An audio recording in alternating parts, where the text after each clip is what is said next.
right, welcome everyone. Chris Petrie here. Thanks so much for coming by. It's great to have you here. Welcome everyone. And if it's your first time here, I'm really thankful that you're stopping by and working with us here on our Watercolor Extreme Beginners series videos.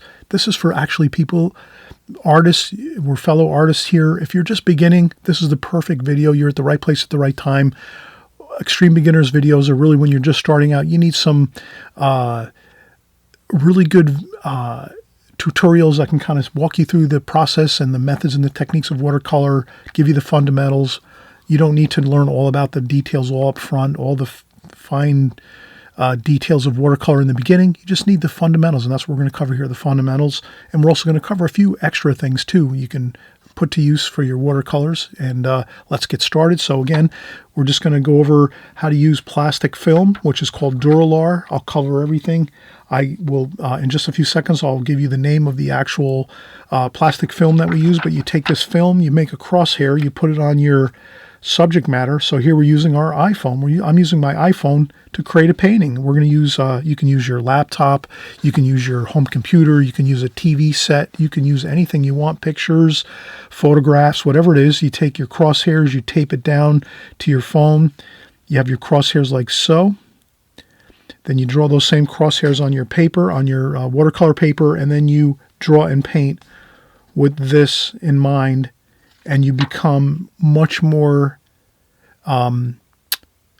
locked into exactly where all of your subject matter needs to be. So here you can see I got my laptop perfectly laid out on my paper because we use this crosshairs here, which is 4 sections, 1, 2, 3, and 4. And we did the same thing with our pencil on our paper. So it's a really fun way to use the crosshairs. You can use more. We're going to cover all the details of this. And then, of course, we're going to use our palette, all of our gorgeous paints and washes. We're going to show you how you're going to create all your light washes and then your darker washes over top. We're going to use the glazing technique. Again, that's another technique we're going to use here.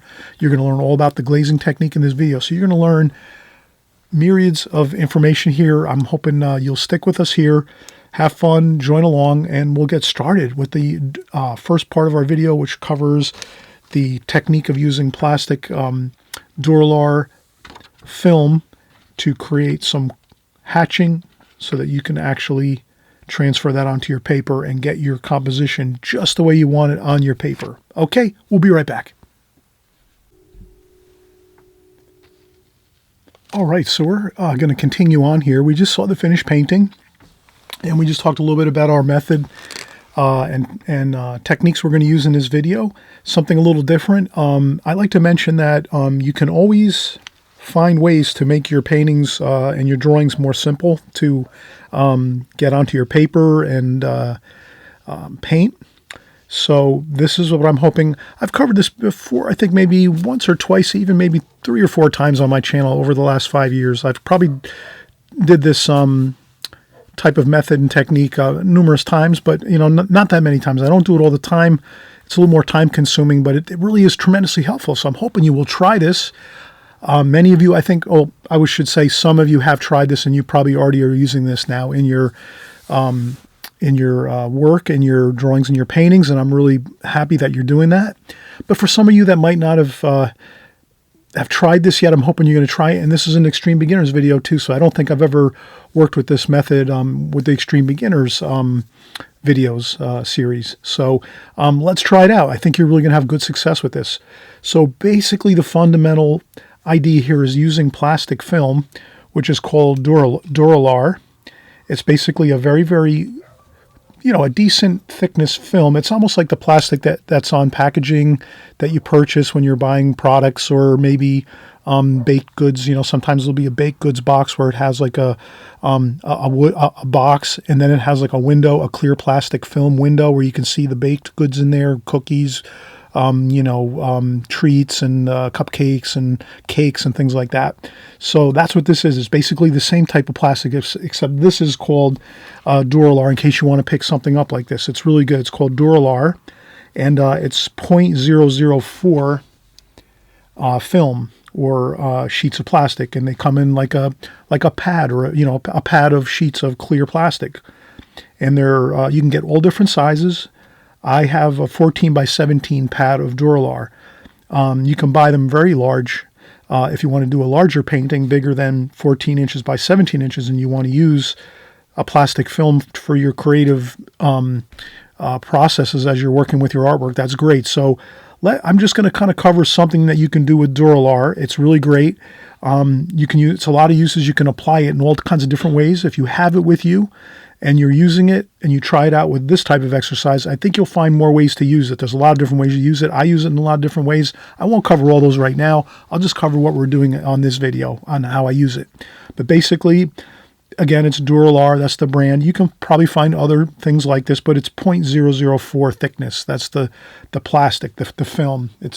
That's the thickness. That's what you want. You want something of a decent weight and something that you can clear off the magic marker when you're done using your Sharpie markers. I use red Sharpie marker on this one here, this plastic film. And then when we're done here, I'll show you how easy it is. You can just clean it right off, and then you'll be ready for your next project with it. So this is multi-uses. You know, it'll last you forever, actually. If you buy one pad of this Duralar, it'll last you a lifetime. So basically, it's a clear film, and you can use it to actually help you, again, with your compositions, your drawing, your painting process. So what I did here is I just took a small piece of it that I cut off of a 14 by 17 sheet, and then I used Scotch tape and just taped it to the top of my phone. And then I took a photograph that I wanted to use of a lighthouse, and I said, well, how can I make it easier to figure out where I'm going to put my lighthouse on my paper? And this is the perfect way you can do it. And you can use this for any painting, anything. It's just so happens to be I'm doing the lighthouse, but it could be a painting of a barn or a house or a seascape or a landscape or anything like that. Flowers probably would work really well with still life, like flower arrangements and things like that. But in any case, what I did was I just made a perfect cross on my paper, on my Duralar film, a perfect cross like this with red magic marker. I used a ruler first, and I just made a perfect cross to the side. Then I took it and I taped it onto my phone right where I wanted the vertical line to be, which is right here. So that's where I wanted my vertical line to be. This is the center of my paper. That red line will be the center of our paper here. So basically, now what we can do is we can take a super light line and just make a light sketch line across our paper like that. And then we can do another sketch line across this way, halfway across, like that. So now we've duplicated the cross here. And that's how we can actually pretty much get all of our information into this rectangle here perfectly, because we have this to give us our waypoints for everything. You know how I'm always doing hash marks on my paper? I'm always doing hash marks on my outer taped off border. I usually use a taped border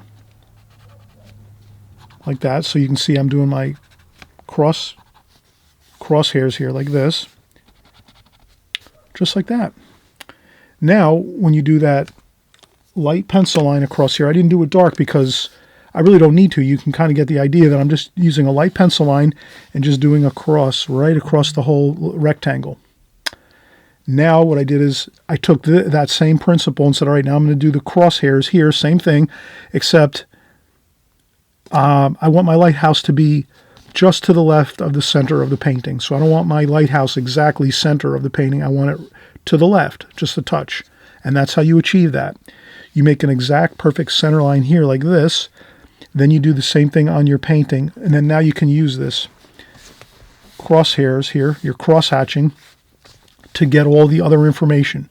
And if you look at this here, you can kind of see right away, we can kind of say, wow, check this out.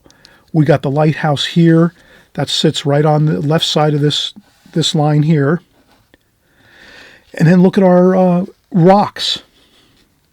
We have a island. This lighthouse is basically on an island.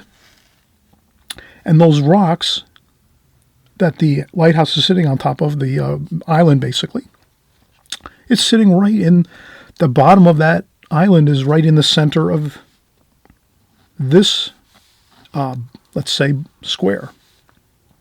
So now you're seeing things in kind of blocks. And always remember, you can add more lines to your plastic film. If you have a very complicated painting, let's say a city scene where you have all kinds of buildings and cars or whatever you want to draw, if you're doing like a really kind of more complex composition like a city scene, or maybe even like a farm scene with all different kinds of things like barns and cows and horses and all these other things, you could add more squares or more cubes onto your plastic film, so that when you draw the same exact, so all you're doing is you're taking whatever format you have here on your plastic film, you're taking that same format and putting it on your paper with light sketch lines. And a lot of very serious oil painters, like famous professional oil painters and acrylic painters, as well as watercolor artists, probably use this quite a bit. They might not talk about it a lot, but this is a very, very, this would be something that you might not see a lot on videos or in books and things like that. But a lot of people use this format of just creating cubes or blocks. And if you need to, you can make more. You can make your blocks more. You could put like 6 or 8 blocks. Here we have 4. You could make 8 if you wanted to, or even 16 or blocks if you needed to, if it was a more complex scene and you really wanted to get it.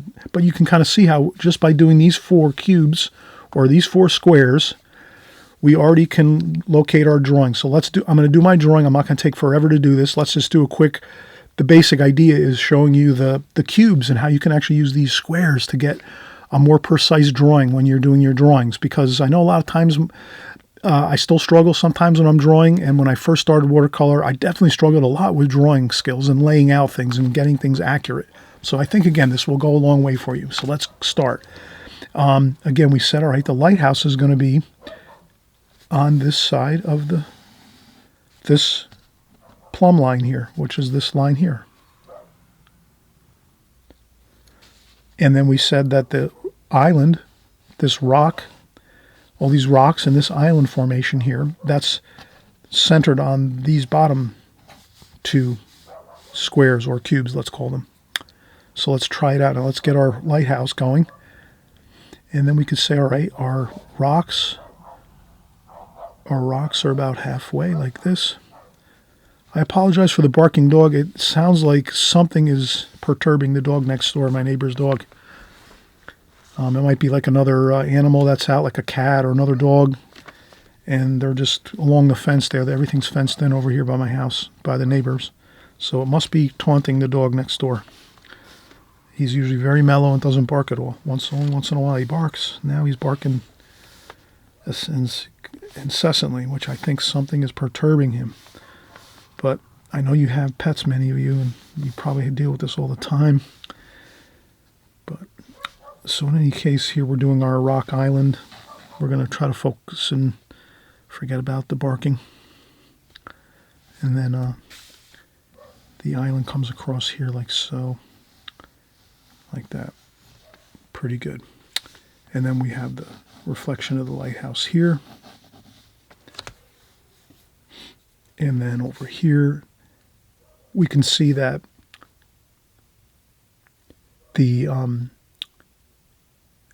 there's basically a roof on the bottom of the lighthouse that goes across about right there.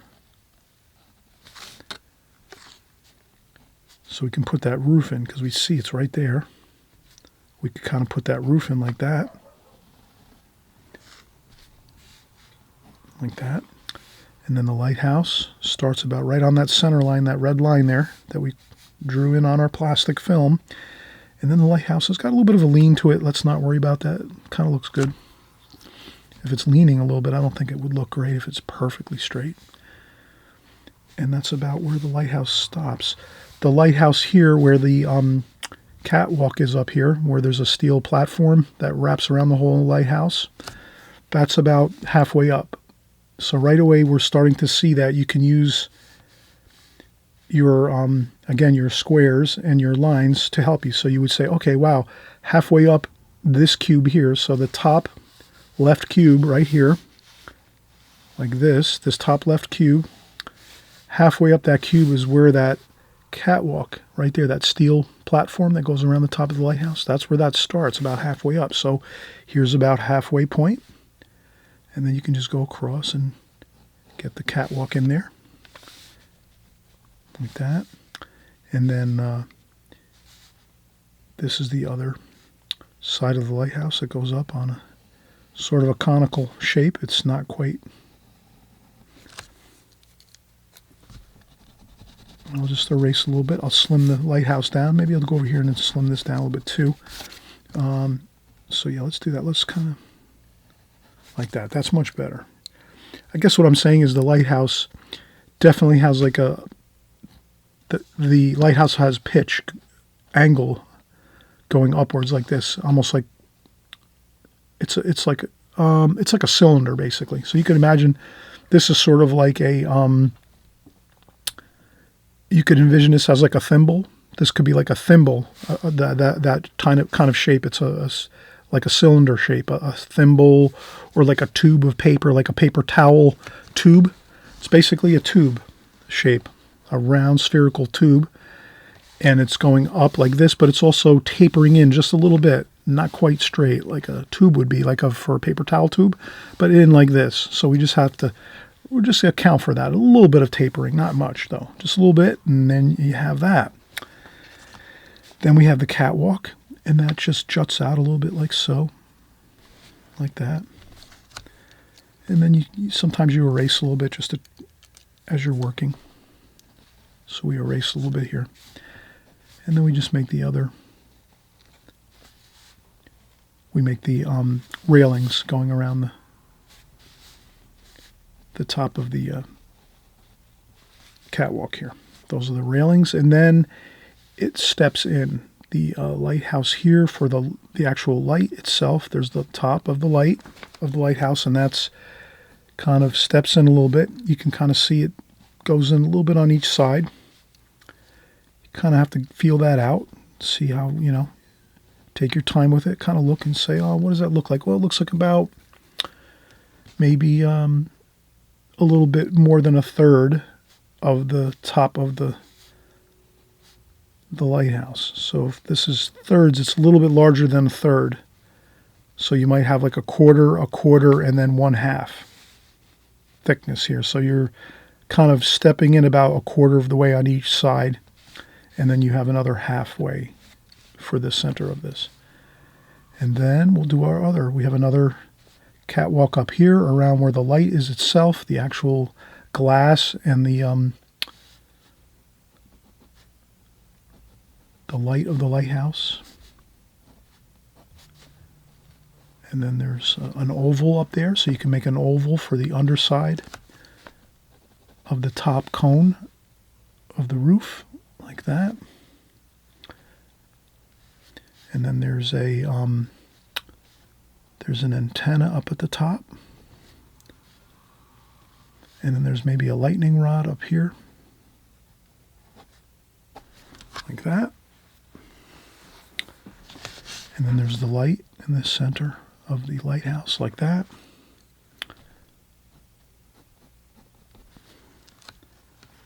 And I think we're pretty good. And then we're just going to have this railing up here with a center member there.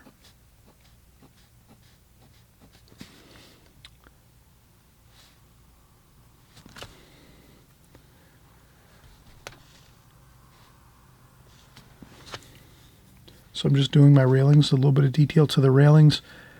These are the supports for the underside of that walkway on the top of the lighthouse, like so.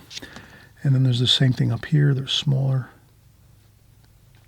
supports for the underside of that walkway up top. And we notice that there's a little bit of an arch, or a little bit of a radius to these lines up here at the top of the lighthouse, where these catwalks are, the platforms. So they're all kind of like arcing, kind of like this. I think I have some napkins here, but things are kind of like arcing like this at the top of the lighthouse.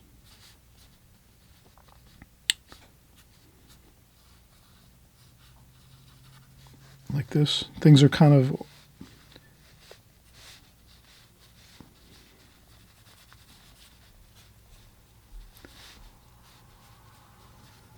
the walkways and then the railings. The railings kind of arch like this. Just to kind of, you want to have a little bit of arch to it, a little bit of a radius to it. Like we wouldn't want to make it like straight like that, the railings. You could do it that way though too, that's all right. Might look good actually, you know. Experiment, that's what I say. Try experimenting, don't worry about it. If you can get a little bit of the roundness to that or like that radius feel, that's better. But if you get it straight across too, that, like again, probably looks good. Down below here on the bottom, it's a little bit more straight. So you can imagine the higher up it is, the more you're going to see the roundness of it. And so here we have the we have the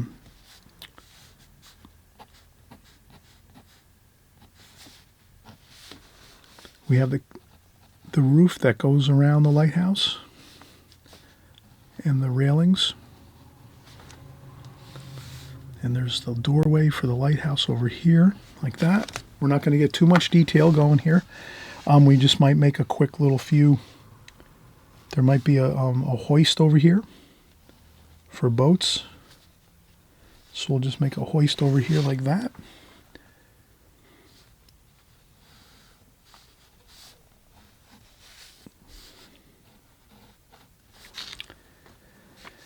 Maybe we'll make a flagpole here.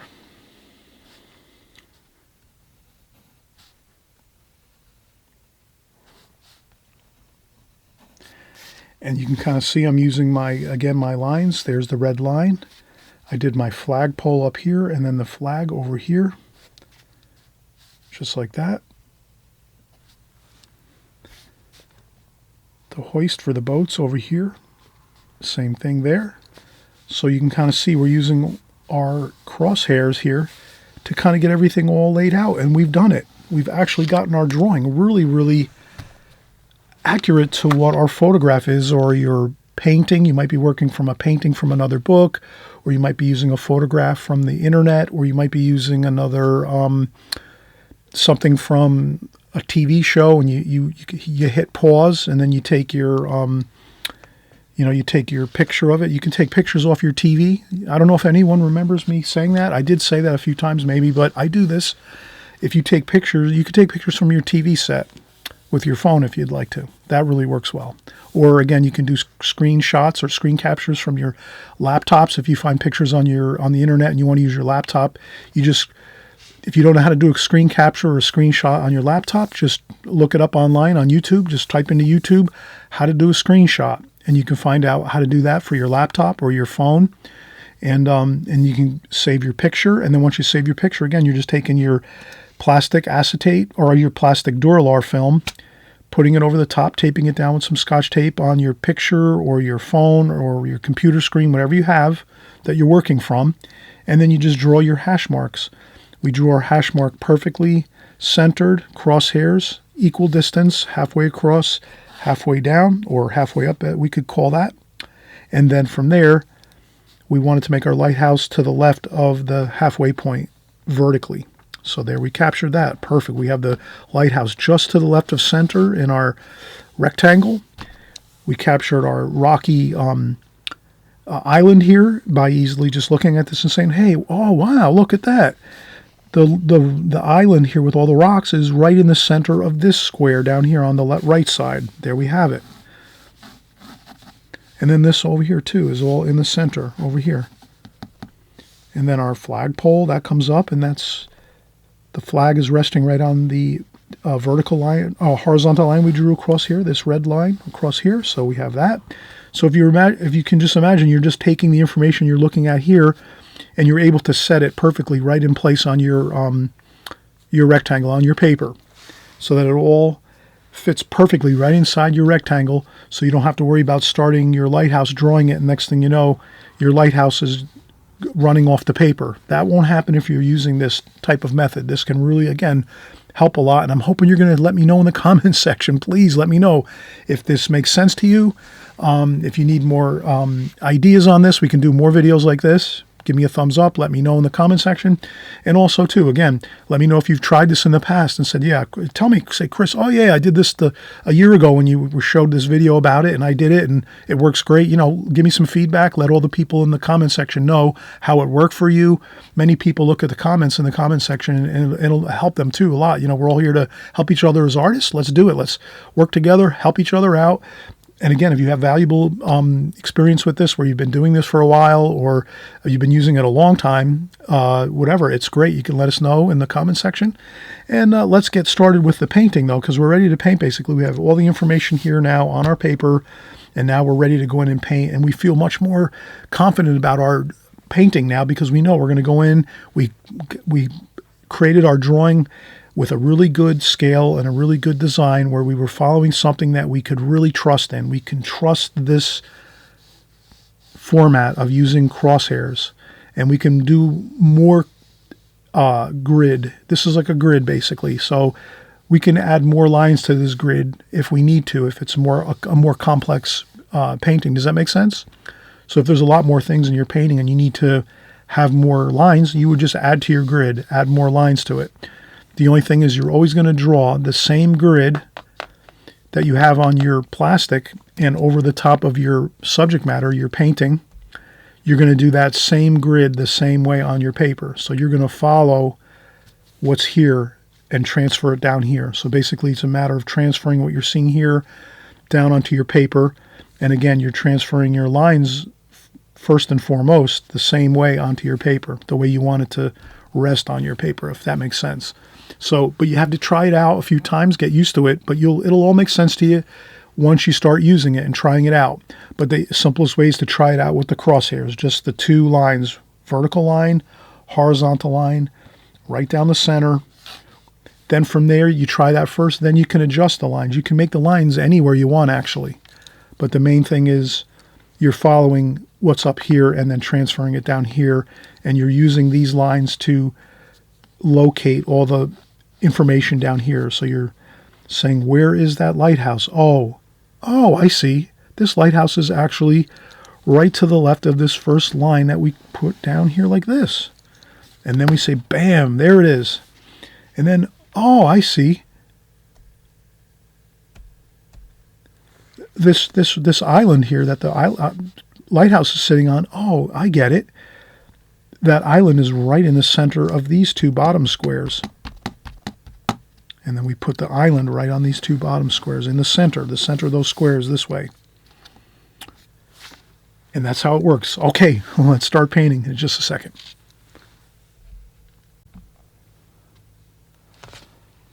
All right, so we're getting started again, and let's get our colors mixed in our palette. This is an extreme beginner's palette, as we say, the Prang Oval 16 palette. You can find this palette easily on Amazon, online, at your art stores, at big box stores that sell hobbies and crafts and things like that. You'll usually be able to find this palette. It's really readily available in most places, but of course on Amazon it's simple to find. It's right there. You just type in Prang Oval 16 watercolor paint set, and you'll find it there. That's simple, and they're very inexpensive. They're only like maybe $8 to $10, I think, is this set actually is. So if you're just starting out with watercolors, and if it's your first time here, welcome. Thanks so much for coming by. I'm really so excited that you're here painting with us. We're having a fun time.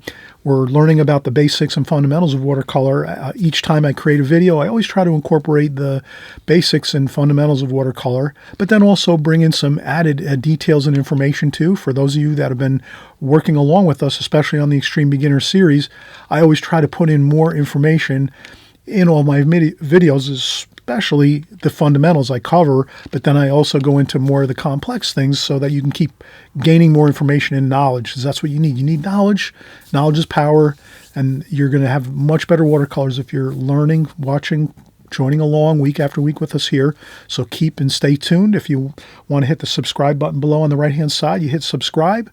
and you just click on the notifications bell, the top bell, which is all notifications. This way, whenever we create a new video, you'll know about it, and you'll be able to just jump along, watch it. If you're too busy and you can't actually pick up the brushes and the paints and everything, you just watch the video for some time, 15, 20 minutes, whatever you can do. I know everyone's busy here. A lot of people are very busy. You can't always fit in practice time every minute. So, but just I understand that.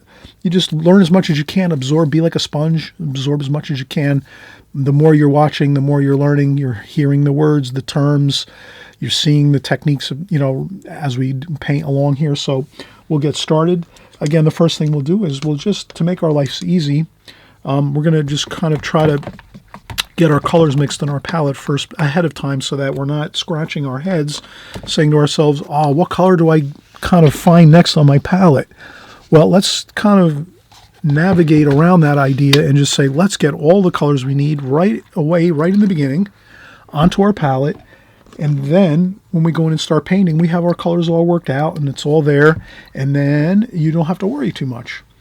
Yes, sometimes you'll have to go in and maybe add a few of the colors you've already put into your palette, but you'll be able to see which ones you kind of need a little more of, and it'll be easy to find. And trust me, this really works great. If you just kind of, we do our colors first in our palette, get them on there, on the palette, in your pans, on the pan section of your palette, and then we'll have a lot more easier of a time doing this.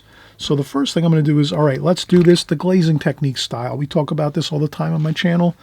I usually try to mention this, at least on all my videos, I try to mention what kind of technique I'm using here. This is the glazing technique. Basically, it's very simple.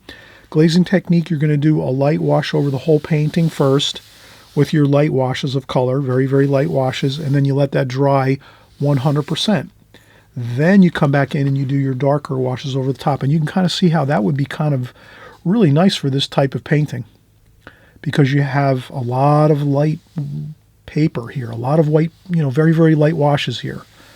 And then you have a fair amount of dark washes on top of here, but much more light. You can kind of see, right? There's a lot more lighter washes in this. So let's get that going first. And let's just get the whole bit of light washes on the whole paper again first. You can go over the whole sheet of paper. You don't have to worry. Then you let that dry 100%. You can use a blow dryer to speed up the process. And then we'll do those darker washes over the top. Okay, so now let's talk about colors. We're just going to get some sky colors. Blue. This is kind of like a French ultramarine blue there, or like a cobalt blue. And again, remember, these first washes are light. So we're not going to use a lot of thick paint. We're just going to get the color in there. We're going to use some of this blue, which is kind of like a cerulean blue. We're going to add some orange to that. And some orange to this too. Just a touch of that. Orange. We'll use some more orange up here. And yellow. And again, these are light washes in the beginning, so don't feel like you don't have to really use much paint. Just a little bit of paint. Get the little bit of paint that you need in the palette. That's kind of like a yellow ochre, raw sienna kind of color if you're used to some of those colors. I know sometimes many of you are painting with regular tube paints, and so I'm just going to mention that color too so you can kind of know that's a raw sienna right there. Again, this is a French ultramarine blue, cobalt blue, and then this is like a cerulean blue down here. So now we're starting to get into some beautiful warm and cools. Warms, cools. Always want to have both of those working in your paintings at all times. You want to have some red. Let's do some red up top here. This is kind of like an alizarin crimson red. We want to have some beautiful red colors. That red color looks really nice with skies. And also, let's go with, I think I'm going to mix in a little bit of green over here in my blue area. I'm going to mix a little bit of green and just kind of keep it separate over there on this side over here, if you can see, like that. And then I also need some orange and red over here. And some green too as well. Orange, red, and green, brown. So I'm going to make like a brownish red, orange, and that'll be for the some of the foundation of the lighthouse and some of the rocks and things. So we're going to have, again, some really nice washes here. Now, we said these are going to be lighter washes, so we didn't use a lot of thick paint. We didn't really get a lot of thick paint here. We just used a little bit of that paint mixed with water, so we have more of a lighter looking mix here. Now, what I'll do is I'll get my paints all prepped in my palette like we did here. Now we're all set. Now we're going to empty out the water because we just mixed all those colors. We will empty out the water and get fresh, clean water. If you kind of have a couple splashes or something that are on your paper, don't ever worry about that. When you always finish your painting all the way to the end.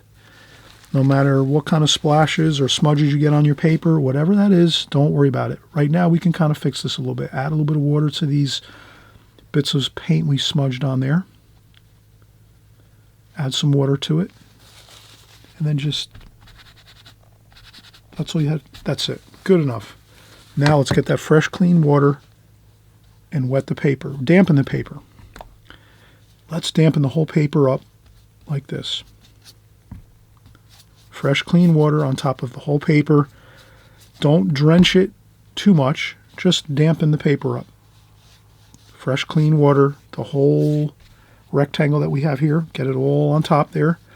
Wet the whole paper, just like that. Make sure it's good and covered with fresh, clean water, and that's it. Let it sit there for a second or two. Now, the fun begins. We're going to have fun doing this. Let's start getting our warm and cool blues, greens. And here's where you don't want to spend too much time. You just want to get these light washes like we made here and just get them on the paper and let them mix and mingle, kind of X them across like this. Then you go in and you say, all right, I have a bunch of cool colors here. I have a bunch of blues and sort of green looking colors on there, right? And some purple. Ooh, look how good that looks. Mix all those colors together. Wow, look how good that looks. Okay, and then you go in and say, all right, let's get some warm in there. Get some of that raw sienna.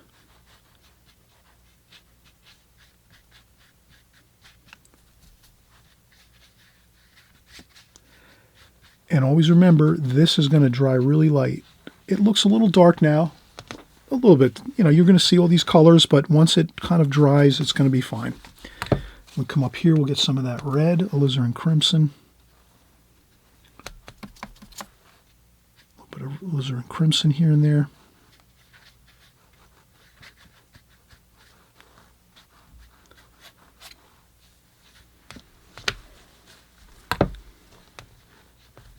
Add some more water, fresh, clean water if you want, in a few places, if you want to dilute it down a little bit if you want. But I think, but you can't, the thing is now, I just want to mention this, we can't keep working and working and working. We have to kind of, at some point, I'll put a little bit of green in there too, a little bit of green down here. At some point, we just have to say, okay, that's good. We mixed enough, it's fine. And that's good. So you saw how much we worked these colors and these washes on, not long. At most, what, 2-3 minutes? And that is it. 2-3 minutes you work blending on the colors that we mixed all here in the palette. And then that is enough. We can't keep mixing because then it starts to dry, the paper, and then we'll make awkward looking smudges and things on the paper. So now it has to dry 100%. So that's the key right here with the glazing technique. Get that first wash on like we just did now. Get it on quick. Get your colors beautiful. All those beautiful colors. Mix them all around on the whole paper. But it's a real light wash. You can kind of see, right? That's really light. That's there's like hardly any, there's no darks on here at all. It's all that really, really super light wash. You get it on. You let it be. You also use a blow dryer if you want to dry it off and keep working. to get your darker washes on next. So that's what I'm going to do. I'm going to just hit the stop button on my camera. You'll even hardly notice, and we'll be back to work again in just a second. But I will take my blow dryer as I'm here in my studio, and I will, again, blow dry this all off till it's 100% dry. The paper will become, again, really, really flat and straight. Right now, the paper is buckled like this. It looks like a kind of like a roller coaster because we have all that water on there. But once I dry this off with a blow dryer for a few minutes, maybe 3-4 minutes, the key is to get that paper looking flat again and straight. And then you go in and you do your darker washes on top of that. So that's what we're going to do next. We're just going to wait until this dries, or if you want, you can use the blow dryer, do it a little quicker, and we'll get back to work again.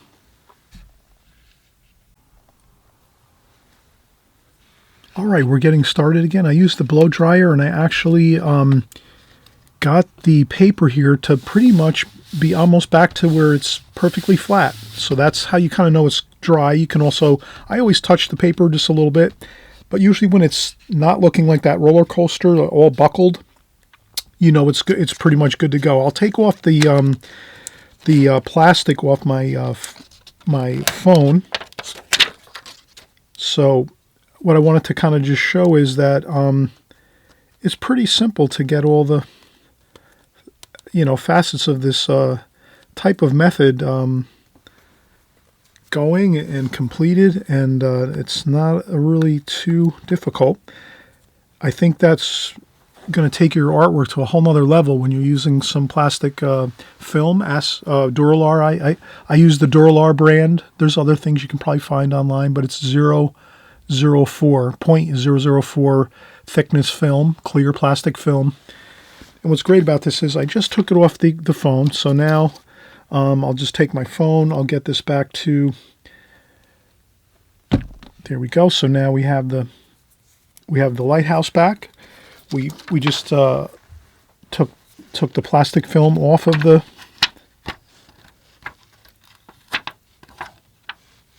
phone. So now we have our plastic film. And then what we can do is, let me do this. I don't want to have an issue with a problem. Let me see if I can find something here.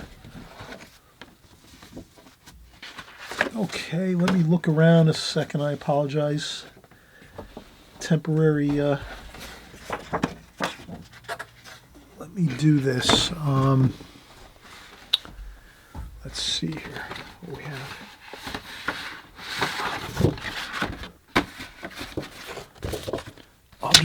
I'll use a piece of watercolor paper just like this. And what we'll do is we'll take this, and I'll show you how easy this is. You take some, this is called Goof Off Pro Strength remover. Takes off like glue, adhesive, tar, dried paint, things like that. So I'll just take this, and I'm always careful with these type of things. I usually wear gloves, but I think I'll be okay. This has got a small spout on the top like this, and then all I need is a paper towel. So I take a paper towel, and I take some of this Goof Off, and I just trickle it onto there, and you can just see how you can lift that right off. So you can reuse your plastic film over and over again, hundreds, thousands of times. And that's all we did. So now it's ready. Your plastic film is ready for another painting if you want. Clean off the Sharpie marker. I use red Sharpie marker on this one. Sometimes I use black, it depends. But red seemed to look better. It showed up better on the video here. So that's it. Now let's continue on here. Let us get started with the dark washes, so glazings. So now we're doing the darker glazings, and I think that's just really the next step is the darker washes. And we'll go in and we'll get our palette with a little bit of, we'll spritz a little bit of paint on there, water on there, and we'll start making our darker washes. And then what I'll do is right here I noticed there's a really nice looking olive green, which is basically our greens mixed together with some brown or orange for our olive green there. And then we have some orange and red. Now here I'm going with that thicker paint, right? I'm not using a lot of water, just very little water. I need more paints in my pan. I have to pick up another paint set soon. So I will do that very, very soon. But now I'm going to start getting my colors. We're looking for the orangey, brownish red foundation for our lighthouse. We're having that olivey green for the lighthouse. And then some browns too over here. Some browns and dark browns. We'll make some darker brown with some blue added to that. Like that. So we'll make some darker brown and orange colors with some blue added. And we might even use a touch of black. Maybe up here we'll use a touch of black.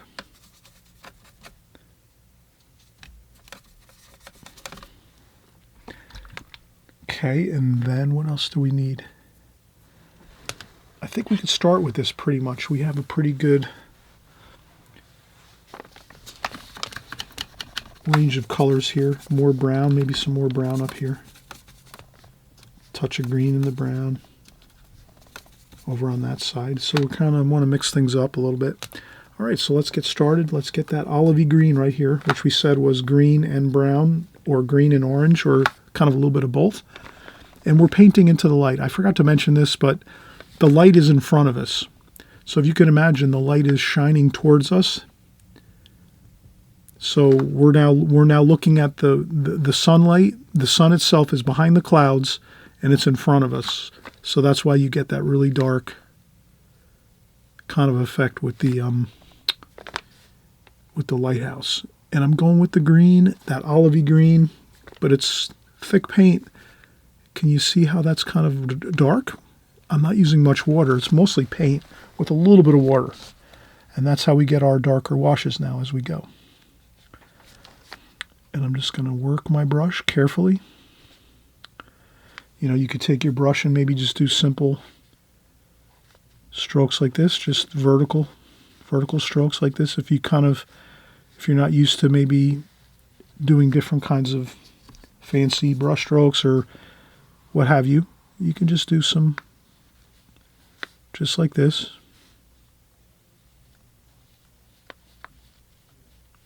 Like that. Right across there.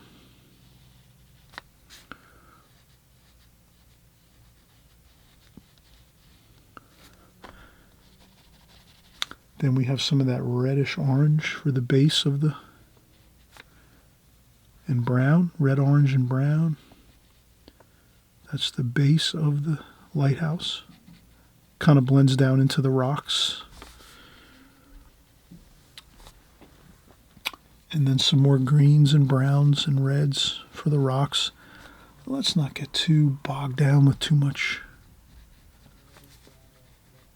I'm doing some rocks over here. There's some more rocks along the bottom here on the water. It's darker down here. And rinse off my brush again and go back in and get some of those greens and browns. And again here, just have some fun. Have fun getting those rocks in. Rocks are usually sharp, angular, with some rounded edges too.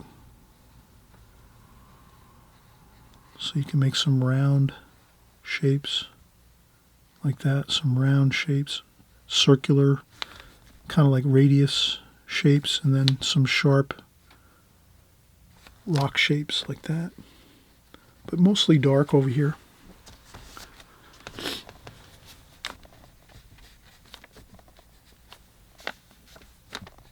And I try to mix up all the colors as we go.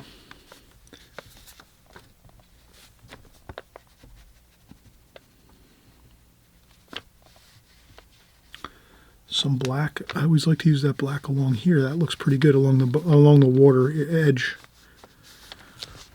I noticed that looks pretty good. Gives it a really good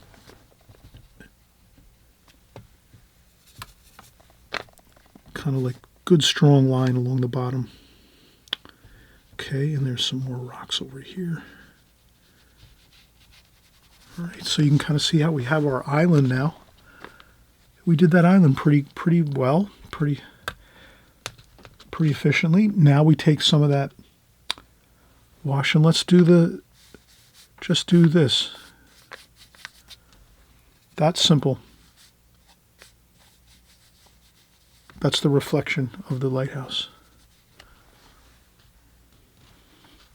Maybe get a little bit of a darker, a little bit of a darker spot or two of color within that. But that's all you need, and that's it.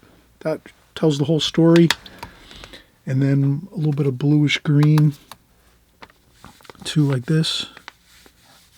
Get some bluish and green colors just to get some blue and green, and just do like the water is, right? The water's kind of choppy. So that's kind of how you want to make those brush strokes, just kind of choppy like this.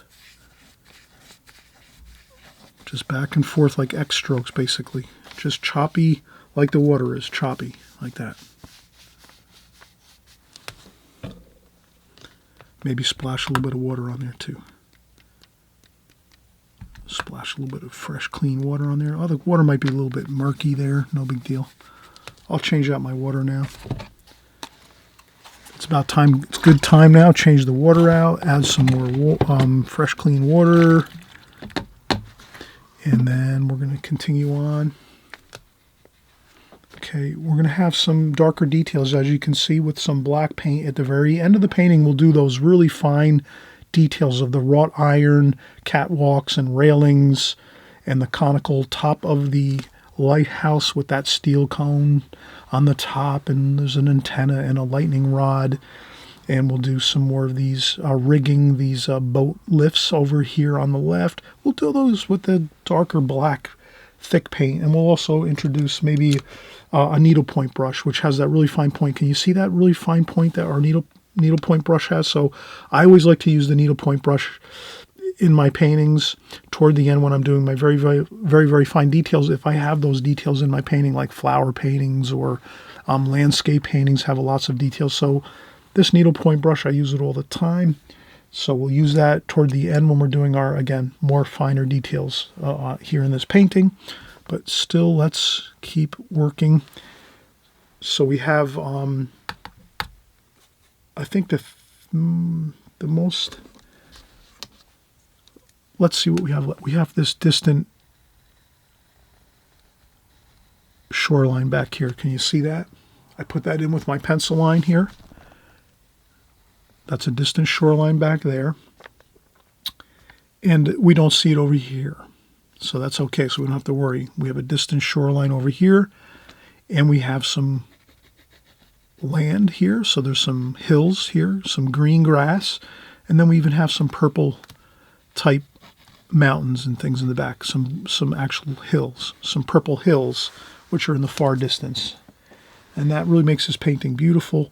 And we're going to have some more purple hills back there, like that. All right, so let's do the purple and the green. Let's do the purple first. That would be this red here. And a little bit of blue over here. We have purple here. Let's use that. Yeah, that looks good.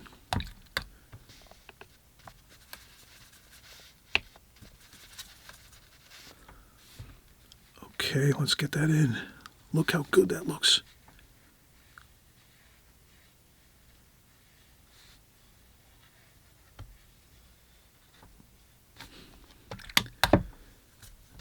So you add a little bit of that purple hills in the background. That looks so good. Gives you that feeling of distance. You can add a little bit of purple in the water too. Why not? Harmonize the whole painting with some purple everywhere. You can even add some up into the sky. I'd be really careful about adding washes to the sky because our sky came out so good. But let's add a little bit of purple in the sky, and then we go in and just blot it up with the tissue a little bit. I'd even add a little bit of water to my tissue and just sort of blend that purple in like that. I would say leave the sky. Sometimes I experiment. Right now I'm experimenting, and it's great to experiment. So you do as much experimenting as you like. But when you start to do experimentation, remember, it can lead to problems. So I added that purple to the sky. I should have probably just left the sky as it was, because it was a really beautiful wash. And now I've kind of made some unpleasant looking smudges and marks on my sky that I would have rather not had, but I did want to venture out and try something new. So always remember, when you try something new, things can go wrong, but that's okay, because then you learn things and you say, oh, next time I know, I'm going to be a little more careful with adding things to my sky once my sky wash is completed, because we got that sky wash completed on that first light wash. Does that make sense? But now you saw me, I kind of said, well, let's add some purple since we're adding purple to these distant hills over here. Let me add some purple to the sky. But in actuality, I already had some in the wash a little bit in the sky. So we could have left it as it was. So always remember, there's nothing wrong with trying some experimental things, and don't worry, you're always working. All your paintings are basically our practice. You're just, every time you're doing a painting, you're just practicing, and that's your practice. Your painting is your practice, and you just keep doing that over and over, practicing, trying another one, starting another one, put the next one aside, start another one. You keep doing that, and that's just all the processes, and you just keep doing that week after week, month after month, and year after year. And by 1, 2, 3 years of doing that, you'll find that, wow, my paintings that I'm practicing on right now look way better than the first ones I started with like 2, 3 years ago. And then you realize that all it is just getting in there and just having fun and practicing and just getting in there and painting and having a good time and trying new things. Sometimes you try something new, it doesn't work, no big deal. You just finish your painting out, finish it all the way to the end, and then set it aside. And if it didn't come out good, no big deal. You're just starting another one the next day, or, a week later, whatever. So that's what we're doing here. Practicing what I preach.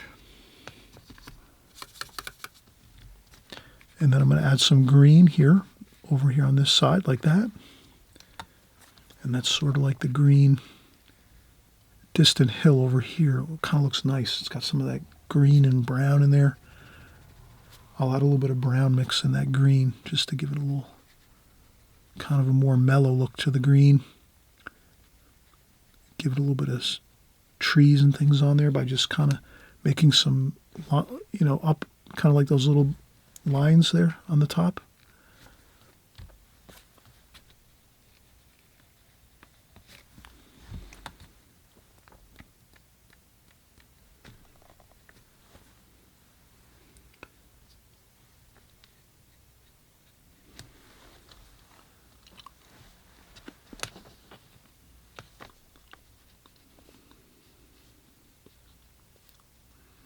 A little bit of green over here too.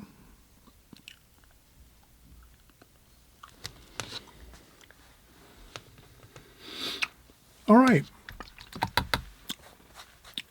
We can start working on our fine details now. I'll use my needlepoint brush. I'll use some of that black.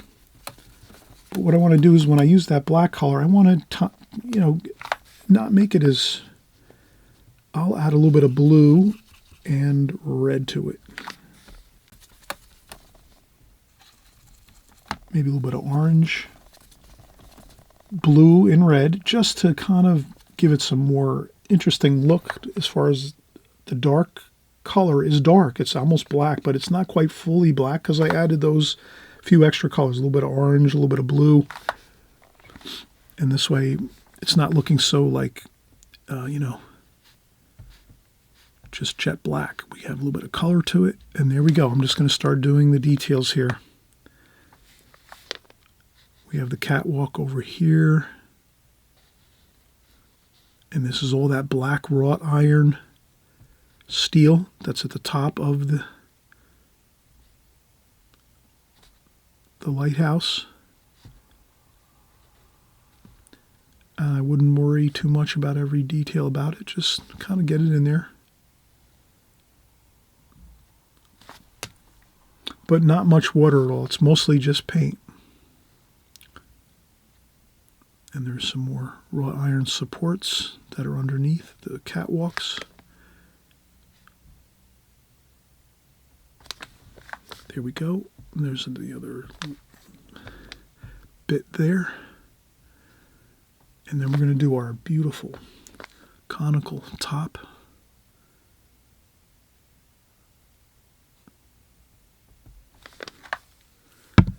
We'll create our lightning rod over here.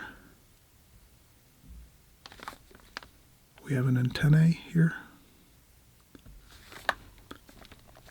We have the underside of the conical rooftop of the lighthouse. We have the light itself in there, like that.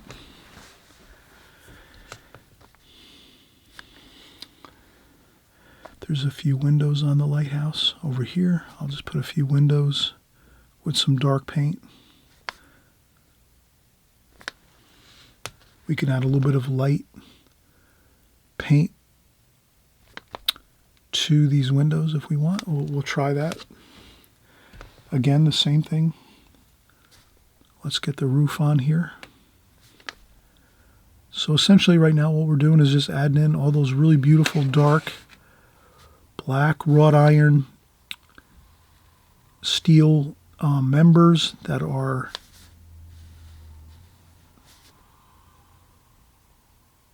around the lighthouse, which are the roofs, canopies,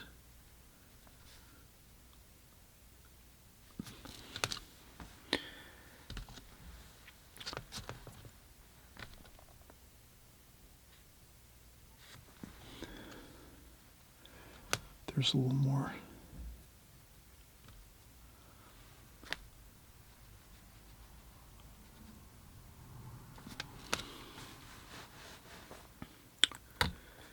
And you can kind of see how it's coming together. Now, the only issue I think I might have had here, and I will admit this is a problem that I forgot to catch before I finished my painting, and this is something where you can kind of please make a note of this so that you kind of be aware of this, but I left my crosshairs in my painting. Those original red crosshairs that we put here on the actual photograph.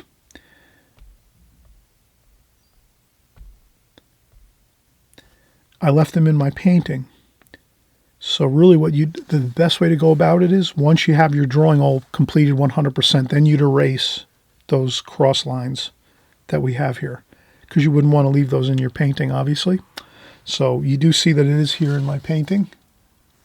It's pretty visible. We'll zoom in just a little bit so we can kind of see. You can kind of see these, how I left these in. I didn't mean to do that, but I get so caught up in having fun here and doing the video and working with you all that I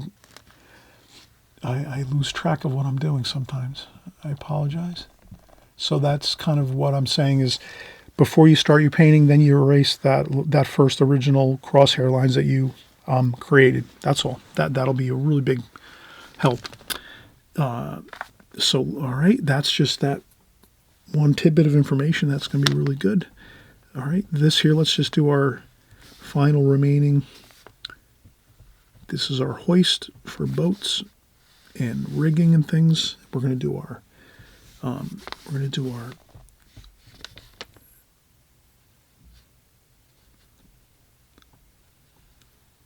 flagpole here.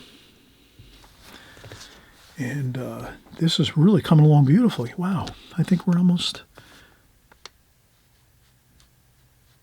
like that. We got a little bit of a ramp going down there off the foundation of the lighthouse. We have a doorway in here like that for the lighthouse. We're going to make maybe a figure or two There might be some other rigging over here too we're going to put in. And some steel support structures over here for the boat. Boat lift over here. And I think, what else can we do? Let's finish up our final details here. So let's do some red and blue. Some black will work fine for the blue. Okay.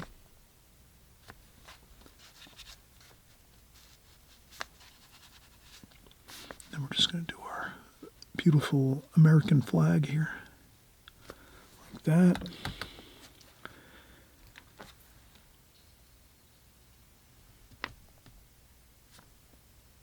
A little bit of orange paint there for the light. A little bit of purple under here.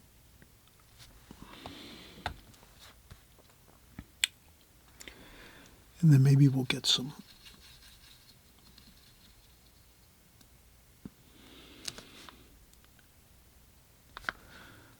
we'll have a couple of workers over here.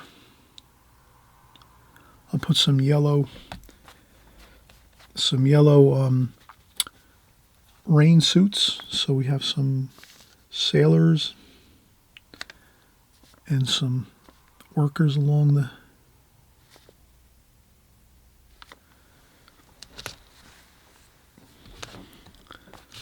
lighthouse. They're working.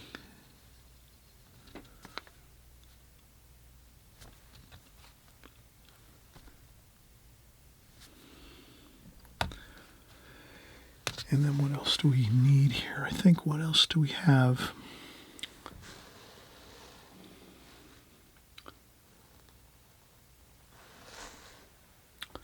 Well, that looks pretty good. I think we actually have completed everything. Maybe we should try anyway to add a few lights. I would use titanium white in a tube. So titanium white in a tube, a little bit of orange or yellow ochre. Any kind of yellow or orange is fine. Just to make the color at the top of the paint of the tube a little bit warmer. You want to have a warmer, light looking color. So the light is usually warm. And then we'll just add a little bit of that to the, like that. Just a few spots there to the lighthouse. And then to kind of mellow it out a little bit, we take a tissue and just blot it.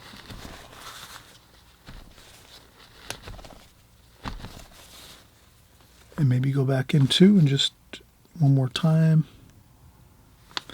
Like that. Looks good. Maybe a couple highlights across here.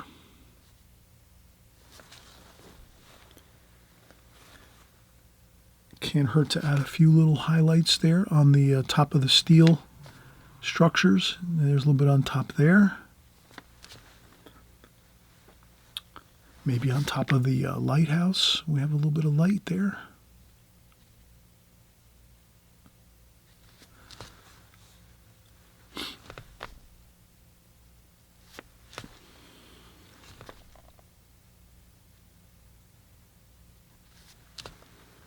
A little bit there, maybe a few spots here. The thing is, when you add a little bit of that titanium white with a little bit of orange or yellow, use it very sparingly, please. Please use it sparingly. Don't feel like you have to add it many places. Just a few spots, not many at all. And that's all you need. And that really will kind of really add some zip and zest to your painting, but you don't want to do too many places. And I'm putting it here in the front of the lighthouse. Probably it should go on the areas where there's the light over here. And then over here it shouldn't be so much. Because we said the light's coming from behind the lighthouse this way. So the light, if any place, it could be bouncing around a little bit on some things here and there, but I would say it would tend to be on the areas that are where the light is. So the light is actually over here. and over here a little bit. And up here is fine. And of course on the tops of these rocks you can add a little bit of light.